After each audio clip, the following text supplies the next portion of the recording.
The following presentation was recorded at the NDS Public Conference in May 2022. Talking about certification for NDS.Live, or demonstrating and not just talking about. Yeah, so one explanation up front, so you can hear me, or? Yeah, good. As I explained before in my previous presentation, we developed a certification which has no name right now, so we call it certification NDS.Live certification tooling. To also certify the new NDS.Live service, so the service of the companies who are providing NDS maps with these NDS.Live service.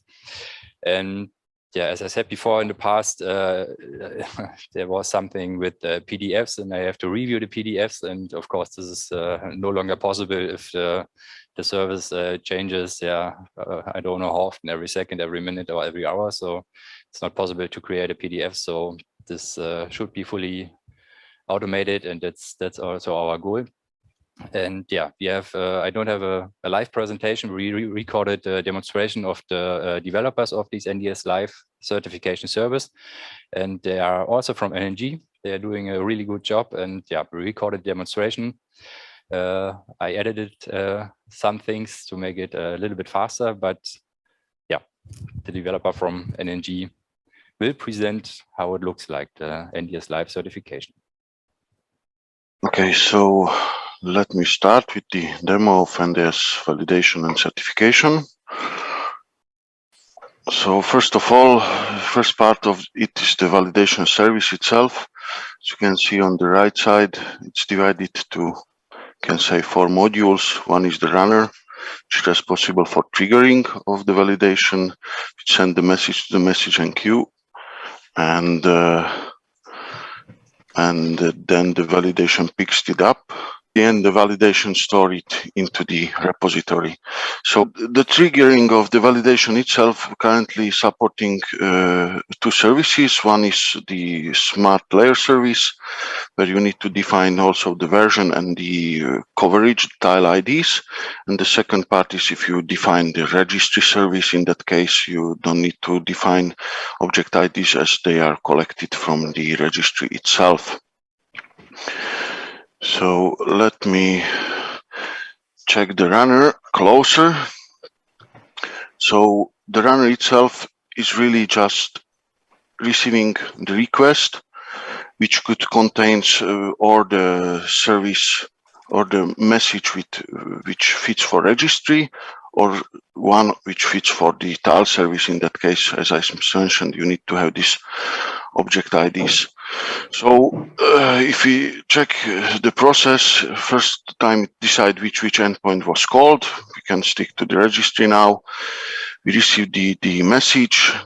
Afterwards, we create a request to registry service. We collect the data from there, prepare a message payload for the validation. We prepared the test bundles given by the filter, so you are able to add some filtering parameters, and in that case it will be filtered out which test case should be part of the validation, which not. Then the messages are populated into the queue, and the validation metadata run is stored inside of the Elasticsearch, and at the end there should be a response with the run ID and the list of executed test cases. So let me briefly show you. We have the registry runner registry endpoint, and we are trying to run validation on registry endpoint. So in this case, you also can add some filtering things there, but I will start just without any filtering, so it will execute all the test cases which we have. So currently I disabled the validation, so we can see that there was a run with ID 11 executed, and 220 test cases should be validated. We can go to the RabbitMQ, and you see that there are 11 messages. 11, the number 11 is there because this registry of island points to 5 different services, and first 3 service contains 1 tile, and the 4th and 5th contains 4 tiles. So together it's 11 tiles. So this is the reason why we have 11 messages. So we can check one message, how it looks like.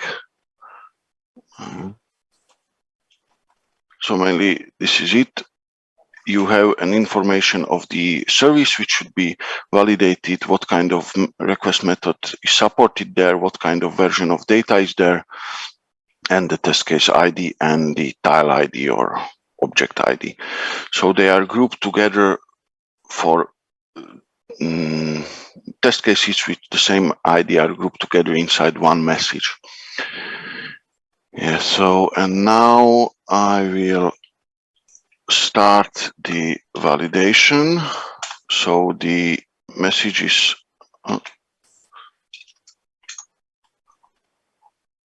will be now processed by the validation.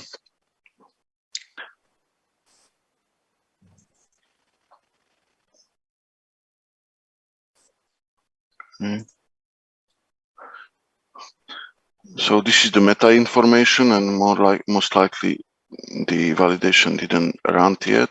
I do a refresh. Yeah, okay, we have one.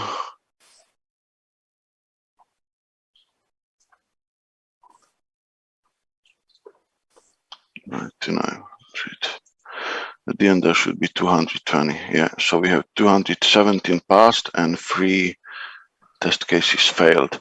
So here you can see, as we executed the registry service, there is a reference to 3 different islands. You can also see some details here that this island contains lane feature geometry and lane feature layer and lane geometry layer, and also some details, what kind of version, what is the URL. It's mainly taken out from the registry, what it returns for specific node. If you use this run ID, it will filter out that you will see just that one run, but it will be more visible if we run more than one validation. So then also you can see the results of the tiles. The center point of the tile is used to visualize the validation on this. But overall you can see that we had 11 tiles, so all the tests passed except one of them, which passed on 8 tiles, and on 3 tiles it failed. So yeah, this is the validation. It's the validation here. So validation itself, as I showed you, it receives such a message, this input structure, where you have this URL, request method, run ID, and test case which should be executed, that I showed you before. And the process of the validation is shown here. At first, the validation microservice receives the RabbitMQ message. It takes the data, identifies the test case which should be executed. Later on, request the smart service for the given object ID. So collect the data from the smart service and execute the test case itself and do the persist. So for this, we can have more than one validation microservice, so it could run in parallel. And at the end, the output data structure is divided to 2 groups. One group is the metadata itself. It's stored per smart service, where you have the identifier of the endpoint and some meta information inside. And the second model is the test case results itself. So each test case which is executed contains the run which was executed, and then all the information which smart service it was executed, what was the test case ID, and also the fail message if it failed or passed. As we have already prepared the the data on the validation data source, we can request certification, which works in similar way. There is a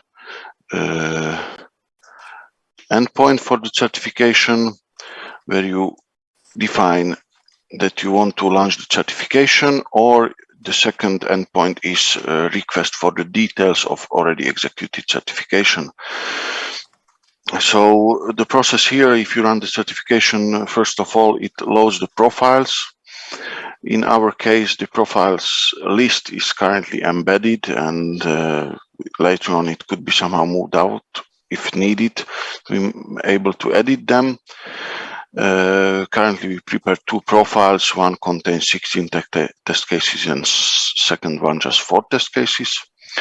So if you loaded the profile, next step is the collecting also these registry services if the input was given with registry, not just the TAL service. Then we persist the metadata of the certification run, and we start a new thread, the certification itself, and then we end the process with the response, where you have the certification hash or certification run ID, which can be then used for the certification detail request. So to show you, as I mentioned, here is the smart service, some metadata information, definition of the profile. So I want the first profile, which contains 16 test cases inside.